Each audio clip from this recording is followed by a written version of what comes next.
When I think of music today, I think of a world without shelves, discs, or tapes.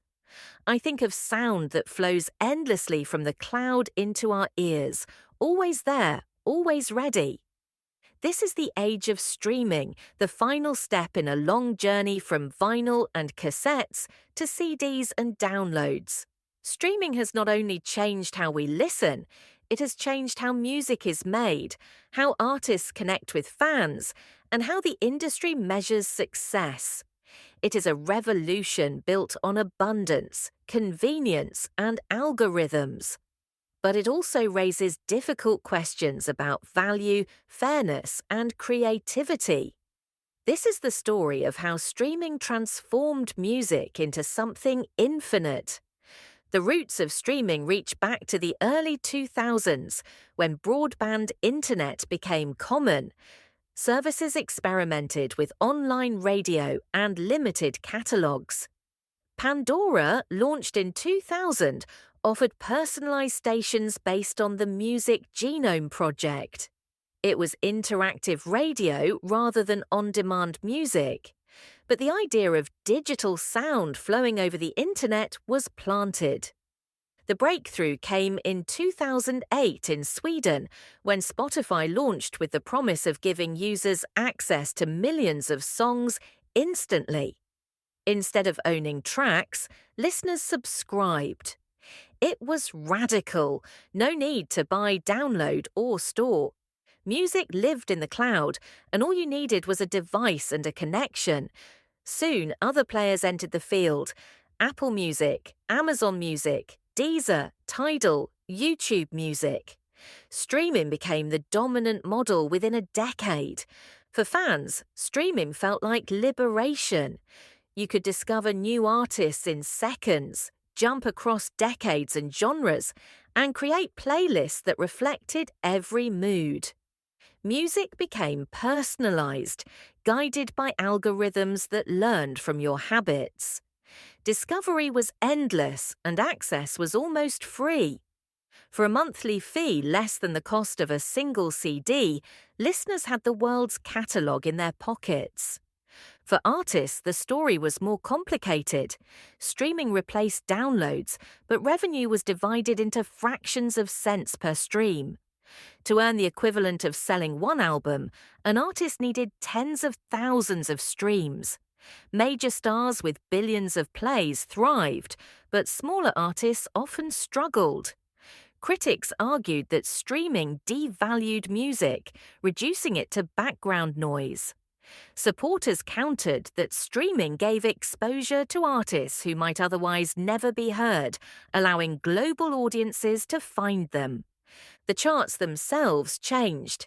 In the past, album sales defined success. Today, streams count toward chart positions, reshaping how hits are measured.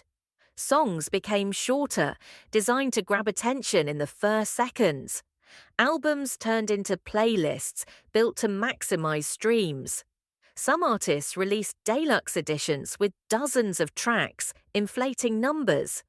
Streaming didn't just reflect music, it began to shape it. Culturally, streaming reshaped fandom. Playlists became the new mixtapes, curated by platforms or shared by friends. Viral hits spread through social media, often propelled by TikTok trends. A 15-second clip could send a song to #1 worldwide. Global genres like K-pop, reggaeton, and Afrobeat thrived, reaching listeners across continents instantly. Borders that once limited radio and television disappeared. Streaming also rewrote the relationship between artists and fans. Platforms provided data on who listened, where, and how often. Artists could target tours, release strategies, and social media campaigns based on this information. Fans could follow artists directly, receive updates, and interact in real time. Music became both more personal and more statistical. But abundance had side effects. With over 100 million songs available, attention became the scarcest resource. Algorithms guided much of what listeners discovered, raising concerns about homogenization and bias. Some feared that music was becoming background filler, consumed passively rather than deeply experienced. Others celebrated the diversity, noting that never before had so much music been available to so many people. The economics of streaming also fueled debates. Platforms earned billions, but artists often saw little. Some experimented with alternative models, like Bandcamp's direct-to-fan sales or blockchain-based royalties. Others demanded reforms in how revenue was divided. The question of fairness remains one of the great challenges of the streaming era. Streaming has also influenced live music. With recorded revenue shrinking, concerts and festivals became vital sources of income. Artists use streaming platforms to build global fan bases, then monetize through tours and merchandise.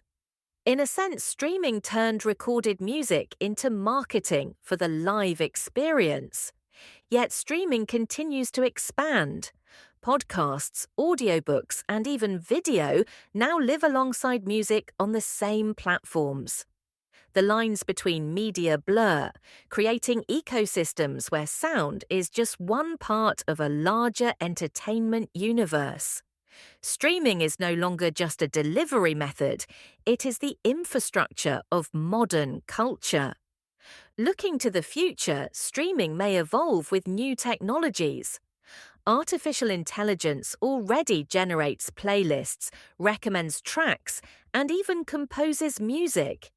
Virtual reality concerts and immersive audio formats hint at new experiences.